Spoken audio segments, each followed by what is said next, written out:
Pasteur Jérémy Soudril, complice du pasteur Marcelo.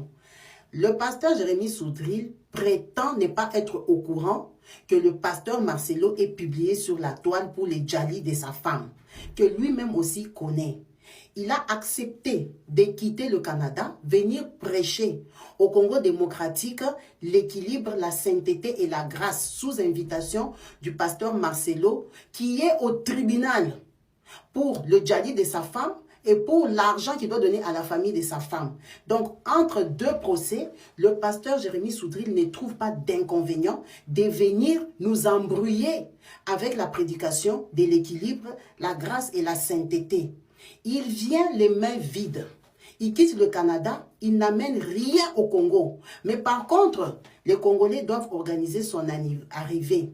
Nos petits frères, nos oncles et nos tantes qui prient chez Marcelo doivent cotiser pour le recevoir, doivent cotiser pour son logement, doivent cotiser pour les séminaires que lui vient faire, en sachant qu'au Congo, on vit avec 2 $ par famille par jour.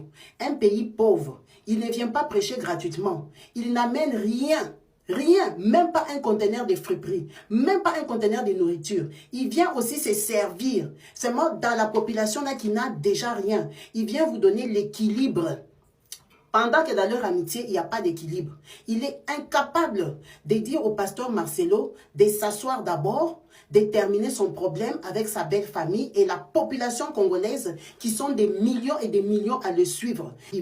En ce moment, l'Afrique est levée contre le pasteur Marcelo par rapport au djali de sa femme. Même ses amis sont incapables de lui dire, frère, assieds-toi d'abord, règle ton problème, après tu vas continuer à prêcher. Non, non, ils sont tous pressés à venir racketter les Congolais. Ils n'aiment pas le Congo. Il n'a pas besoin que les Congolais soient sauvés. Parce que s'il voulait qu'ils soient sauvés, il allait commencer déjà par conseiller son ami. Il ne conseille même pas le pasteur Marcelo. Ils viennent faire comme s'il n'y avait rien. Ils prétendent, ils l'encouragent dans son comportement. Il a blessé des familles, blessé toute une population, blessé les Africains. Les gens parlent de lui du matin au soir et ils font comme s'ils n'ont rien vu. Ils sont insensibles à notre souffrance, à nos cris d'alarme, à nos pleurs. Mais ils veulent venir vous prêcher l'équilibre.